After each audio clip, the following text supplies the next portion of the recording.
வணக்க மக்களே, இது நியூஸ் 18 தர்பார். நான் உங்க எழில். திடீர்னு சடக்குன்னு அப்படியே நேராக பசுமொன்ல கட்சி ஆரம்பிக்க போகிறேன், பேர் அப்புறம் சொல்லுவேன், கொடியை மட்டும் முன்னாடி கொடுத்துட்றேன்னு சொல்லி கொடுத்து விட்டாங்க. எல்லாருக்கும் ஒரு விதமான அச்சம் வேற ஏற்பட்டு போயிருக்கு, என்ன நடக்கும் அப்படின்னு. இந்த பக்கம் அதெல்லாம் ஒரு சலசலப்பு ஆகாதுங்க, எங்களுக்கெல்லாம் நாங்கள்லாம் பெரிய ஆளுங்க அப்படின்னு இந்த பக்கம் சொல்கிறாங்க. எப்படி என்ன இருந்தாலும் சரி, நம்ம தர்பாரில் ஒன்று ஒன்றா எடுத்து வைப்போம், பார்த்து என்ஜாய் பண்ணி ரசிக்க வேண்டியது உங்கள் கடமை. வாங்க நிகழ்ச்சிக்குள்ளே சரட்டன்னு போவோம்.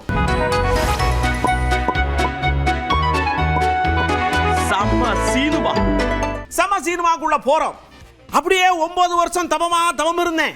இவர் இன்னைக்கு மாறிடுவார், அன்னைக்கு மாறிடுவார், இப்போ மாறிடுவார் அப்படின்னு முடியலை. சடக்குன்னு உங்க முன்னாடி கட்சி அனௌன்ஸ் பண்றேன் அப்படின்னு நம்ம சசிகலா சொன்னாங்க பாருங்க, எல்லாரும் மிரண்டு போயிருக்காங்க. நான் பேசாம இருந்தேன்னு வச்சுங்க, நான் இந்த மாதிரி 9 வருஷம் இருந்த மாதிரி தொடர்ந்து இருந்தேன்னா புரட்சி தலைவி அம்மாவுடைய வழிவந்த கழக தொண்டர்களுக்கும் தமிழ்நாட்டு மக்களுக்கும் நான் செய்கின்ற பெரிய துரோகம் ஆயிடும். அதனால என்னை பொறுத்த வரைக்கும் ஒரு தீர்க்கமான முடிவு எடுத்திருக்கேன். தமிழகத்திற்காக, தமிழகத்தில் உள்ள மக்களுக்காக, நம் கழக தொண்டர்களுக்காக புதிய களத்தை காணப்போகிறோம். ஒரு புதிய கட்சியை ஆரம்பிக்க போகிறோம். இது ஒரு திராவிட கட்சியாக பேரறிஞர் அண்ணா, புரட்சி தலைவர் எம்ஜிஆர், புரட்சி தலைவி அம்மா ஆகியோரின் வழியில் ஏழை எளிய சாமானிய மக்களுக்கான ஒரு கட்சியாக, எதிரிகளையும் துரோகிகளையும் வேறறுக்கின்ற ஒரு கட்சியாக இது செயல்படும். நமது கட்சியின் கொடியை இங்கே அறிமுகப்படுத்துவதில் மிகவும் மகிழ்ச்சி அடைகிறேன். இதை கருப்பு, வெள்ளை, சிவப்பு வண்ணத்தில் பேரறிஞர் அண்ணா, புரட்சி தலைவர் எம்ஜிஆர், புரட்சி தலைவி அம்மா ஆகியோரின் உருவத்தை தாங்கி நிற்கின்ற ஒரு கொடியாக பட்டொலி வீசி பறக்கும். கட்சியின் பெயரை மட்டும் விரைவில் அறிவிக்கிறேன். இதில் எந்தவித மாற்று கருத்துக்கும் இடமில்லை. அப்படியே பக்கத்தில் தானே மதுரை, போய் செல்லூர் ஐயாட்ட போய் ஐயா பசுமொன்னில் இப்படி ஒரு விஷயம்னா, நான் பேப்பர் பார்க்கலா, காலையிலேருந்து பேப்பரை வாங்கல, ஐ எம் வெரி பிஸி, எனக்கு தெரியாது அப்படின்னாரு. அப்படியே மடக்கி பிடிக்கி கேள்வி கேட்டா, நீங்கள் எப்படி தான் 6 வேஷம் போட்டு வந்தாலும் எங்களை ஜெயிக்க முடியாது, எங்களுக்கான 2026 சேரு ரெடியாக இருக்குங்க. எந்த தேர்தலிலும் ஆளுங்கட்சியை வீட்டுக்கு அனுப்ப மக்கள் இன்னைக்கு தயாராயிட்டாங்க. இதுக்கு ஒரே தலைவர், நம்பிக்கை நட்சத்திரம் யார் என்றால் எடப்பாடியார் தான். எனவே எடப்பாடியாருக்கு தான் வாக்களிக்கணும்னு மக்கள் முடிவாக இருக்கிறாங்க. அது இல்லைன்னா நான் சொல்றேன், நீங்க புரிஞ்சுக்கோங்க, தென் மாவட்டங்களில் எல்லா இடங்கள்லையும் இதே எழுச்சி இருக்கு. நீங்க போய் மக்களை கேளுங்க, இதே எழுச்சி மக்களை எழுச்சியா இல்லைன்னா எங்க கழக தொண்டர்கள் சோர்வாயிருவாங்க. எங்க கழக தொண்டர்கள் வீறு கொண்டு எழுதுறாங்கனால கட்சி வீறு கொண்டு எழுந்துருச்சு.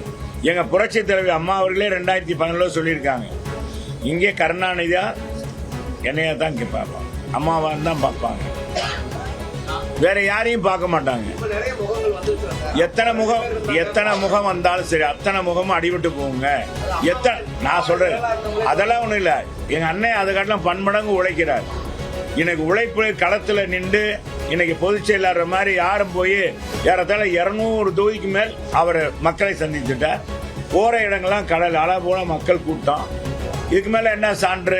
இன்னைக்கு மாறி வரும் உலகத்துல ரொம்ப பாஸ்டா போய்கிட்டு இருக்கு இல்லையா? டக்குன்னு பசிக்குது, திடீர் இட்லி, டக்குன்னு கேணும், திடீர் சாம்பார், திடீர் பிரியாணி. அதே மாதிரி திடீர் கட்சி எது வந்தாலும் எங்களுடைய மோடி ஐயா தலைமையின் கீழே இருக்கக்கூடிய கூட்டணியை அசைக்க முடியாது, ஆட்ட முடியாதுங்காரு. சிரிப்புல கொஞ்சம் மிஸ்ஸிங் ஆகுது. யாரோ ஏதோ தொடங்கலாம், திடீர் சாம்பார், திடீர் இட்லி மாதிரி நான் சொல்றேன். அது மாதிரி திடீர் கட்சிகள் வரலாம். அம்மாவின் ஆட்சி அமைப்போம், அம்மாவின் கட்சி ஒன்றிணைப்போம் என்று சொன்னவர்கள் அவர்கள் சாயம் வெளுக்கின்ற நேரம் வந்திருக்கு. இன்னும் சொல்ல போனா 35 ஆண்டுகளாக எனக்கு மாத்திரம் தெரிந்த சில நபர்களின் உண்மை சொரூபம் தமிழ்நாட்டு மக்களுக்கு தெரிய வந்து கொண்டிருக்கிறது. அதனால சீப்பை ஒழித்து விட்டாலோ இது போன்ற அம்மாவின் ஆட்சி வருவதை யாராலும் தடுக்க முடியாது. அதனால நீங்கள் வேண்டுமானால் அந்த 0.1% நீங்கள் எப்படி வேணாலும் இருக்கு. அப்படியே பெரியசாமி ஐயாட்ட போய் கேட்ட உடனே அவர் பழமொழியை சக்குன்னு போட்டாரு. ஊரா விட்டுக்கிட்டு என் பொண்டாட்டி கையேன மாதிரி இருக்குல்ல நீங்க ஆரம்பிச்ச கட்சி அப்படின்னாரு. ஆமா, இந்த பழமொழிக்கு இந்த கட்சிக்கு சிங்க் ஆகுதா அப்படின்னு உட்காந்து யோசிங்க. ஊரை விட்டு நெய்ய என் கையேன்னு சொன்ன கணக்காத்தான் இருக்கு. அதான் தமிழ்நாட்டுக்கு இன்றைக்கு துரோகம் செய்கிறது மத்திய அரசு, ஒன்றிய அரசு துரோகம் செய்கிறது. அதற்கு துணை போகிறார் எடப்பாடி அவர்கள். எப்படி அவர் கொடுப்பாரு? ஆட்சி வரப்போறதில்லை, எதிர்கட்சியாக கூட வராதுன்னு நினைக்கிறேன். அதே மாதிரி எதிர்கட்சி கூட அந்த வருவாங்கிறது சந்தேகமாக தான் இருக்கு. நேற்று நீங்கள் பார்க்குறீங்க, ஆளாளுக்கு ஒரு கட்சி ஆரம்பிக்கிறாங்க. தேர்தல் முடிவில் தான் தெரியும். அப்படியே கன்னியாகுமரியில் நம்ம முதல்வர் ஐயா போய் ஒரு விஷயத்தை கேட்டுக்கிட்டே இருக்கிறாங்க. மக்கள் எப்படி பதில் சொல்றாங்க பார்ப்போம் அப்படின்னு. ஐயா, மெட்ரோ திட்டத்துக்கு காசு கொடுங்கன்னு கேட்டோம், கொடுக்க முடியாதுங்காக. குஜராத்தில் ஆரம்பிக்கிறோன்னு சடக்குன்னு கொடுக்காங்க. இந்த பக்கம் சரி மற்றதுக்கு கல்விக்கு நிதி கொடுங்கன்னா அது கொடுக்க மாட்டேங்காங்க. இப்படி எதுவுமே கொடுக்காம நம்மளை ஒரு விதமான அழுத்தத்துக்குள்ள உள்ளாக்கி நம்மளை ஜெயிக்கலான்னு பார்க்காங்க. நீங்க விட மாட்டீங்கன்னு எனக்கு நல்லா தெரியுங்க.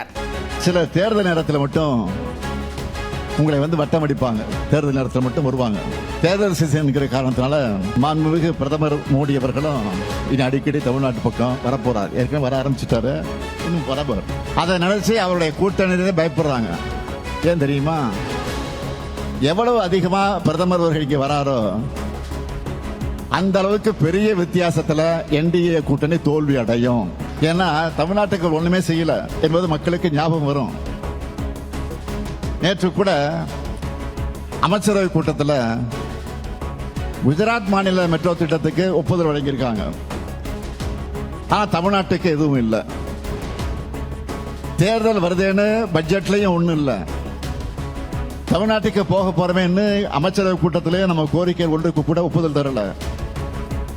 அதனால தான் நான் அடிக்கடி சொல்றேன், இந்த தேர்தல் என்பது தமிழ்நாடு வெர்சஸ் என்டிஏ. தமிழ்நாடு சேஞ்சாதி கோட்டையிலிருந்து ஆளப்படணும், டெல்லியிலிருந்து ஆளப்படக்கூடிய நிலை வரக்கூடாது. இதை தீர்மானிப்பதற்கான தேர்தல் தான். தமிழ்நாட்டை அனைத்து வகையிலும் தாழ்த்தி வீழ்த்தணும்னு பாஜக நினைக்குது. ஏன்னா வளர்ச்சி இருக்கக்கூடிய மாநிலத்தில் பாஜக இருக்காது. பாஜக இருந்தா வளர்ச்சி இருக்காது, அங்க வளர்ச்சி இருக்காது. ஒரு படம் வெளியில் வந்த உடனே இந்த படத்தை பத்தி நீங்க என்ன நினைக்கிறீங்கன்னு ரிவ்யூ கேட்பாங்கல்ல, அந்த மாதிரி இருக்குங்க நம்ம 5000 ரூபாய் மேட்ரு. ஹிட்டாகி போச்சுல்ல. முதல்ல கிண்டல் பண்ணாங்க, இப்போ நான் 10,000 தாரம்காக, இதுக்கு நாங்க தான் காரணம்காக. என்ன வேணாலும் சொல்லிட்டு போங்க, என் மக்கள் சந்தோஷமா இருந்தா ஓகேங்கார முதல்வர். நான் வெளிப்படையாவே பாஜகவினரை கேட்கிறேன், எப்பதான் நீங்க வன்முறையை விட்டு வளர்ச்சி பத்தியே பேசுவீங்க? எப்பதான் வெறுப்பையும் பிரிவினையும் விதைக்கிற முயற்சிகளை நிறுத்திட்டு தமிழ்நாட்டுக்கு நல்ல விஷயம் பற்றி பேச போறீங்க, யோசிப்பீங்க? தொடர்ந்து தமிழ்நாட்டை குறை சொல்லி பேசுறீங்க. அதுக்கு பதிலாக உங்களுக்கு தகுதி இருக்கா? குறை சொல்லி பேசுவதற்கு உங்களுக்கு தகுதி இருக்கா? இவங்களுக்கு கிடைச்ச சரியான ஆள் தான் இப்போ எதிர்க்கட்சி தலைவராக இருக்கக்கூடிய பழனிசாமி அவர்கள். ஒருத்தர் நாட்டு மக்கள் எல்லோருக்கும் ஒவ்வொருத்தருக்கும் 15 லட்சம் ரூபாய் தருவேன்னு வடை சுட்ட மாதிரி பழனிசாமி அவர்களும் வாய்க்கு வந்தபடி வெரைட்டியா இப்ப வடை சுட்டுட்டு இருக்காரு. இந்த வடைகளை எல்லாம் மக்கள் நம்ப தயாராக இல்லை. இது ஒரு பக்கம்னா, இன்னொரு பக்கம் தேர்தலை காரணமாக காட்டி மகளிர் உரிமை தொகையை 3 மாசத்துக்கு நிறுத்தி வச்சிடலாம், மக்களுக்கு திமுக அரசு மேல அதிருப்தியை உண்டு பண்ணி கெட்ட பேர் ஏற்படுத்தலாம் அப்படின்னு சூழ்ச்சி பண்ணாங்க.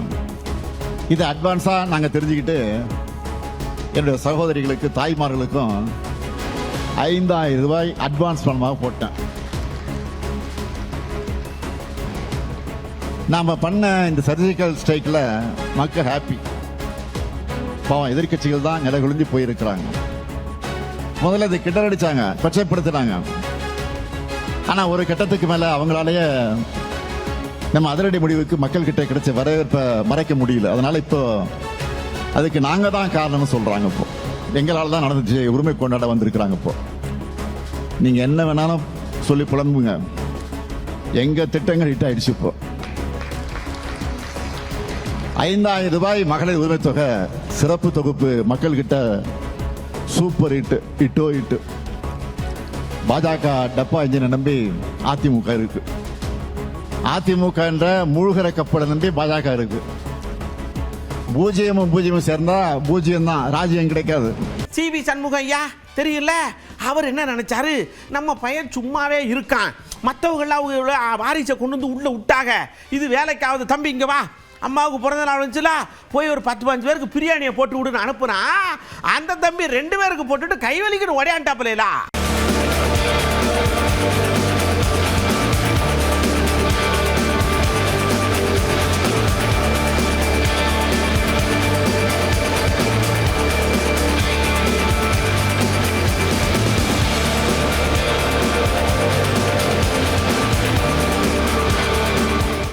எங்க ஆட்கள் வந்தாலும் இந்த மாலை போடுற கலாச்சாரம் இருக்கு பாருங்க. அடாடாடாடாடா, கிரேன்ல வச்சு போட்டு ஒருத்தர் உள்ளதுக்கு போட்டாங்கன்னு பார்த்துட முடியா. அதே மாதிரி நம்ம சௌமியா அன்புமணி மேடம் வந்து போயிருக்காங்க, மாலை ரோசாப்பூ மாலை மாதிரி பெரிய மாலை 50 அடி உசரத்துக்கு இருந்திருக்கு, கழுத்து தாங்குமான்னு பார்க்க வேண்டாமா, போட்டிருக்காங்க. ஆனா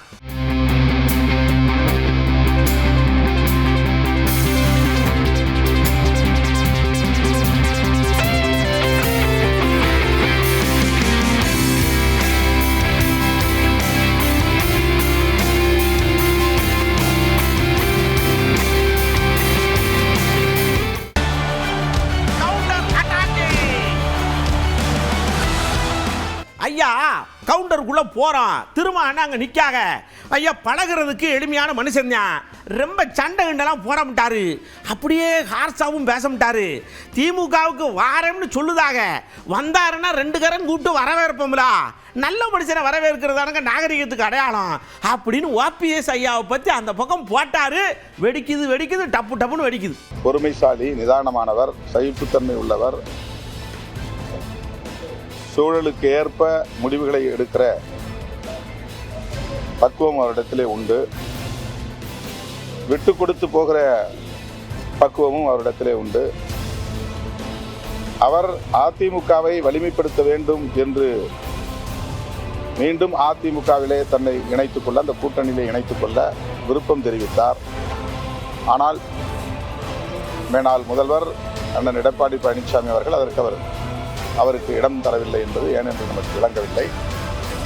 அவர் திமுக அணியில் சேருவதற்கான வாய்ப்பு இருப்பதாகவும் சில ஊடகங்களின் மூலம் யூகங்களாக நாம் பார்க்க நேர்ந்தது, படிக்க நேர்ந்தது. ஒருவேளை அவர் திமுக கூட்டணியில் இடம்பெறும் சூழல் அமைந்தால் விடுதலை சிறுத்தைகள் கட்சி மகிழ்ச்சியோடு வரவேற்கும். பாருங்க, நான் மைக்கு முன்னாடி சிரிச்ச மாதிரியா இருப்பேன், ஆனா உள்ளுக்குள்ள கோபம் இருந்துகிட்டே தான் இருக்கும். ஏன்னா ஓபிஎஸ் எங்க வேணாலும் போய் சேரட்டும், அது அவருடைய தனிப்பட்ட உரிமை. ஆனா எம்ஜிஆர் ஐயா அம்மா ஆசீர்வாதத்தோட இவர் மீண்டும் ஆட்சிக்கு வருவார், அப்படி இப்படி இந்த ஆசீர்வாதத்தை மிஸ்யூஸ் பண்ணாதீங்க, அது கொஞ்சம் கண்ட கலப்புது அப்படிங்கார். ஒருவேளை அந்த பக்கம் ஆசீர்வாதம் பண்ண சொல்லுவாரோ என்னமோ தெரியல. ஓபிஎஸ் அவருடைய உரிமை, அவருடைய விருப்பம், அவர் எந்த கூட்டணியில் வேண்டுமானாலும் சொல்லலாம், எந்த கட்சியில் கூட போய் சேர்ந்து போட்டியிடலாம். நான் அதை பற்றியெல்லாம் நான் கருத்து சொல்ல, அது அவருடைய தனிப்பட்ட விருப்பம். நான் சொன்னது நண்பர் திருமாவளவன் அவர்கள் புரிந்து கொள்ள வேண்டியது, புரட்சி தலைவர் டாக்டர் எம்ஜிஆர் அவர்களும் இதய தெய்வம் அம்மா அவர்களும் திமுக என்கிற இயக்கத்தை எதிர்த்துதான் புரட்சி தலைவர் இயக்கம் கட்டார். கடந்த 50 ஆண்டுகளுக்கு மேலாக திமுகவை எதிர்க்கின்ற அரசியல் தான் அண்ணா திராவிட முன்னேற்ற கழகம் செய்து வருகிறது. அந்த தலைவர்கள் ஆசியோடு, எம்ஜிஆர் மற்றும் அம்மாவுடைய ஆசியோடு திரு ஸ்டாலின் அவர்கள் மீண்டும் முதல்வர் ஆவார், மீண்டும் ஆட்சி வைப்பார் என்று ஐயப்பன் அவர்களை பேச வைத்தது, அது சட்டமன்றத்திலே பேச வைத்து, அது சட்டமன்ற பதிவேட்டிலே ரெக்கார்ட் பண்ண வைத்ததை எந்த ஒரு அம்மாவின் தொண்டரும், எந்த ஒரு அதிமுக தொண்டரோ இல்லை எந்த ஒரு புரட்சி தலைவர் தொண்டரும் ஏற்றுக்கொள்ள மாட்டார். அது எங்களுக்கு பெரிய மனவலியை கொடுத்திருக்கிறது என்கிற முறையில தான் நாங்கள் அதற்கு எதிர்வினையாற்றினோம். அதுவும் நாகரிகமான முறையில் நாகரிகமான வார்த்தைகளை தான் சொன்னோம். அதனால் அவர் அதை புரிஞ்சுக்கணும். ஐயா ஒருத்தரோட பழகுறோம், அவரை உயிருள்ளவரை நினைச்சுக்கிட்டே இருக்கிற மாதிரி சில விஷயங்களை அவங்க பண்ணிட்டு போயிடுவாங்க. அப்படி தான் ஓபிஎஸ் ஐயா பண்ணார். ஐயா தோளோட நெஞ்சோட நெஞ்சா கண்ணோட கண்ணா பழகணும் ஐயா. அம்மா எம்புட்டு கொடுத்துருப்பாங்க, சடக்குன்னு காலவாரி விட்டு போயிட்டார்லா, எனக்கு அடிபட்டுருச்சுங்க. நாங்க நினைக்காம இருப்போமாங்க, நாங்க நினைக்கிறோங்க. இப்படிப்பட்ட ஆள்லாம் போய் எங்க அம்மா பதவி கொடுத்து முதலமைச்சராக்கி, சட்டமன்ற உறுப்பினராக்கி, பொதுப்பணித்துறை அமைச்சராக்கி, ஹைவேஸ் அமைச்சர், நிதி அமைச்சர் ஆக்கி, இப்படி ஆளெல்லாம் போய் ஆரம்பிச்சிருக்காங்களே. தாயே, கருணை தாயே, பாரு தாயே, நீ மேல இருந்து நீயே சொன்ன, எனக்கு பின்னாலும் இந்த இயக்கம் இன்னும் இதைத்தான் ஓட்டுவீங்க. இப்ப செல்லூர் ராஜு சொன்னார், இன்னும் 100 ஆண்டுகள், பல 100 ஆண்டுகள் மக்களுக்காக பணியாற்றும் சொன்னாங்க. அப்படிப்பட்ட தாய் யாரை பார்த்து சொல்லியிருக்காங்க பார்த்தீங்க. அப்படியே திருமானாச்சு இன்னொரு விஷயத்தை சொன்னாங்க. இங்க பாருங்க, 5000 பார்த்தோன்னா 10,000 தாரன்னு சொன்னாங்கல்ல, என்ன வர மாட்டாங்கன்னு தெரிஞ்சுக்கிட்டு அதை சொல்லியிருப்பார் போல் இருக்கு அப்படின்னு ஒரு கொஸ்டினை உள்ள சர்ன்னு சொல்லியிருக்கார். தேர்தல் காலத்து வாக்குறுதிகள் வழக்கமான வாக்குறுதிகள். அதிமுக ஆட்சிக்கு வராது என்கிற நம்பிக்கையில் இந்த அறிவிப்பை செய்திருக்கலாம் என்று நான் கருதுகிறேன். என்றாலும் கூட இது போன்ற அறிவிப்புகள் உழைக்கிற மக்களிடத்தில் எந்த தாக்கத்தையும் ஏற்படுத்தாது. திமுக அறிவித்ததற்கு போட்டியாக அதிமுக அறிவிக்கிறது என்கிற புரிதல் மக்களுக்கு இருக்கும்.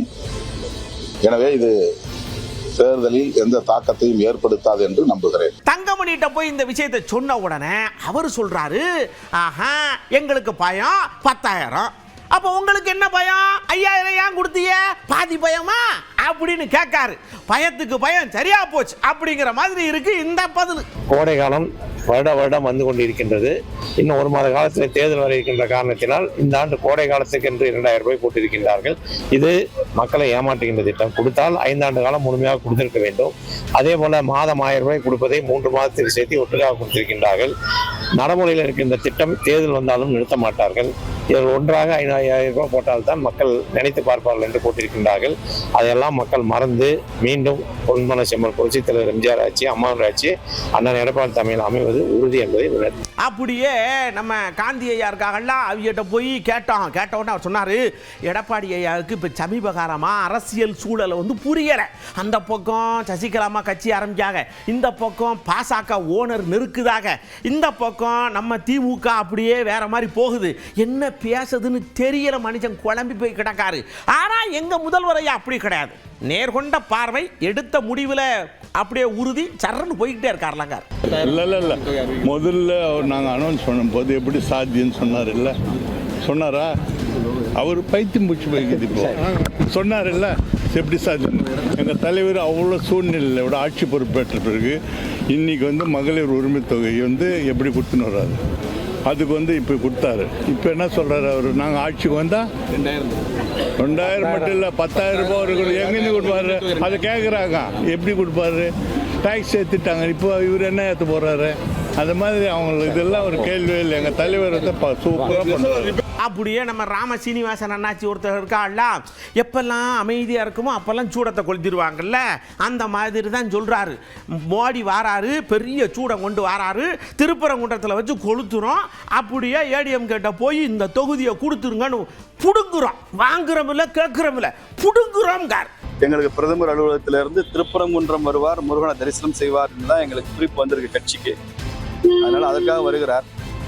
தீபம் ஏற்றுற விஷயம், நீதிமன்றத்தில் வழக்கு, திமுக அரசு அதை தடுத்தது, இதெல்லாம் உங்கள் ஊடகங்களின் ஊகத்துக்கே நான் விட்டுறேன். நான் அதை பற்றி கருத்து சொல்ல விரும்பல. திருப்பரங்குன்றம் வருகிறார் என்பதே ஒரு செய்தி, முருகன் கோவிலுக்கு வருகிறார் என்பது ஒரு செய்தி. இன்னைக்கு இருக்கிற தமிழக அரசியல் கான்டெக்ஸ்ட்ல இது ஒரு முக்கியமான செய்தி. இதுக்கு பின்னால ஒரு செய்தி என்னன்றதை தமிழக மக்கள் புரிந்து கொள்வாங்க. பாரத பிரதமர் ஒருத்தர் வந்து முதன் முறையா இந்த திருப்பரங்குன்றம் கோயிலுக்கு வர்றது இது முதன் முறை அப்படிங்கிற மாதிரி ஒரு அதான் சிறப்பே அதுதான். அந்த அளவுக்கு இந்த கோவிலை தேசிய அளவில் சர்வதேச அளவில் பிரபலமாக்கியது தமிழக அரசியல். அதனால தமிழகத்தில் இந்த மாதிரி ஒரு கோவில் இருக்கிறது, திருப்பரங்குன்றம் கோயில் இருக்கிறது, முருக பக்தர்களுக்கு இந்தியா முழுக்க தெரிந்தால் கூட இன்னைக்கு உலக அளவில் இந்த கோவிலை எடுத்துட்டு போயிருக்கிறது இந்த கார்த்திகை தீப விவகாரம் தான். நரேந்திர மோடி அவர்கள் வருவது என்பது அந்த பிரச்சனைக்கு ஒரு நல்ல சுமூகமான தீர்வை ஏற்படுத்துன்னு நாங்கள் நம்புறோம். அவர்கள் வருகையே அதுக்கு சிறப்பாக இருக்கும். ஐயா அப்போ கணக்குன்னு புடுங்கிருவீடா அப்படின்னு கேட்டா அப்படியே இந்த வாழை இலையில நெய் போல பதில் சொல்றாரு. எங்க அண்ணன் எடப்பாடி அண்ணன் எங்க அண்ணன் போய் அன்பா கேட்டா அப்படியே தூக்கி லவக்குன்னு அல்வா மாதிரி கொடுத்துருவார்ல, நாங்க ஏன் புடுங்க போறோம்காரு. ஆமா இது அன்பா இல்லைன்னா அதுக்கு மேலையா? மதுரை மாவட்டத்தில் 10 தொகுதி இருக்குங்க சட்டமன்றம்.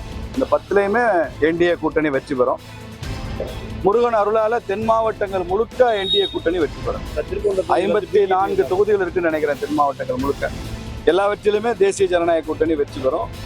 குறிப்பா தமிழகம் முழுக்க தேசிய ஜனநாயக கூட்டணி வலுவாக இருந்தாலும் தென் மாவட்டங்கள்ல மிக கூடுதல் வலுவாக இருக்கு. திருப்போண தொகுதியில் வந்து பிஜேபி வந்து நிற்க அது ஐயா எடப்பாடி அவர்களும் பாரதிய நயினார் அண்ணன் அவர்களும் தான் முடிவெடுக்கணும். என் கையில ஒன்றும் இல்லை. எப்போ அப்படி அறிவிக்கிறாங்களோ அப்போ நான் உங்களுக்கு சொல்றேன். கூட்டணி கட்சிக்குன்னு சொன்னாலும் உங்களுக்கு முதல்ல தகவல் வரும். அதனால யார் போட்டிடுறாங்கன்றதெல்லாம் முக்கியம் இல்லை. எல்லா தொகுதியிலையும் எங்களுக்கு முக்கியம் யாரு வெற்றி பெறுகிறாங்கன்ற முக்கியம் இல்லை, திமுக தோற்கணுங்கிறது ரொம்ப முக்கியம். ஐயா சின்ன வயசுல இருந்து அரசியலை பார்த்துக்கிட்டு அதோடையே பயணப்பட்டுட்டு வாரேன். இப்படி ஆரம்பிச்சது திருமானே சொல்றாரு. எம்ஜிஆர் ஐயா பேசுறாரு, இந்த பக்கம் கலைஞர் ஐயா பேசுறாரு, ஸ்டாலின் ஐயா பேசுறாரு, அந்த பக்கம் கம்யூனிஸ்ட் தலைவர்கள் பேசுறாங்க. அவங்களுடைய கொள்கையில போய்கிட்டே இருக்காங்க. ஆனா இந்த தம்பி நேத்து வந்த தம்பி பேசுறாப்ல, அந்த பக்கம் போய் அழுகுறாப்ல, இந்த பக்கம் போய் இது பண்றாப்ல, அப்படியே கம்மு நிக்கிறாப்ல, கொள்கையை பேச மாட்டேங்கிறாரு, திமுகவை திட்டிட்டு போயிட்டே இருக்காரு. இது ஒரு மாதிரி ட்ரெண்டிங்கான அரசியலா இருக்கு. நான் போய் அரசியல் பாடம் படிக்கிற போலுக்குன்னு டவுட்டை கிளப்புறார். தோன்வதை அவர் சொல்லுகிறார், எழுதி கொடுப்பதை வாசிக்கிறார். திமுக எதிர்ப்பை மட்டுமே அரசியலாக பேசுகிறார். அவர் இதுவரையில் 5 கொள்கை தலைவர்களை ஏற்றுக்கொண்டதாக சொன்ன அவர் அந்த தலைவர்களின் கொள்கை கோட்பாடுகள் என்ன என்பதை தன்னுடைய தலைமையை ஏற்று வருகிற தொண்டர்களுக்கு விளக்கியதாக தெரியவில்லை. ஒருவேளை எதிர்காலத்தில் ஆட்சி அதிகாரத்திற்கு வந்தால் நாங்கள் என்ன செய்வோம் என்பதை கூட அவர் விளக்கி சொன்னதாக தெரியவில்லை. அவர் கட்சி தொடங்கிய நாளிலிருந்து இந்த நாள் வரையில் ஒரே அஜெண்டா மட்டும்தான் அவருடைய செயல் திட்டமாக இருக்கிறது. ஒரே ஒரு செயல் திட்டம்தான் திமுக எதிர்ப்பு என்று. திமுகவை அவர் எதிர்ப்பதிலே அது அவருக்கான அரசியல் என்பதிலே நமக்கு மாற்று கருத்தில்லை. திமுக எதிர்ப்பை அவர் முன்னிறுத்தட்டும். ஆனால் அவருடைய விஷன் என்ன என்பதை இன்னும் நம்மால் புரிந்து கொள்ள முடியவில்லை. எதற்காக கட்சி தொடங்கினார், யாருக்காக கட்சி தொடங்கினார், எந்த இலக்கை நோக்கி அவர் பயணிக்கிறார், என்ன செயல் திட்டங்களை வரையறுத்து அதை நடைமுறைப்படுத்த போகிறார் என்று இதுவரையில் அரசியல் களத்தில் நிற்கிற எம்மை போன்றவர்களாலேயே புரிந்து கொள்ள முடியவில்லை. சார் இதுவரைக்கும் நீங்க பார்த்த எல்லா விஷயங்களும் உங்களுக்கான விஷயங்களாக தர்பாரில் வந்திருக்கும் இல்லையா? இதே மாதிரி அடுத்த தர்பாரில் ஏகப்பட்ட விஷயத்தோட ஏகப்பட்ட அரசியல் பஞ்சு நெருப்போட நான் உங்களை சந்திக்கிறேன். அதுவரை உங்களிடம் அன்போடு விடைபெற்றுக் கொள்வது உங்கள் அன்பு நண்பன் எழில். வணக்கம் மக்களே.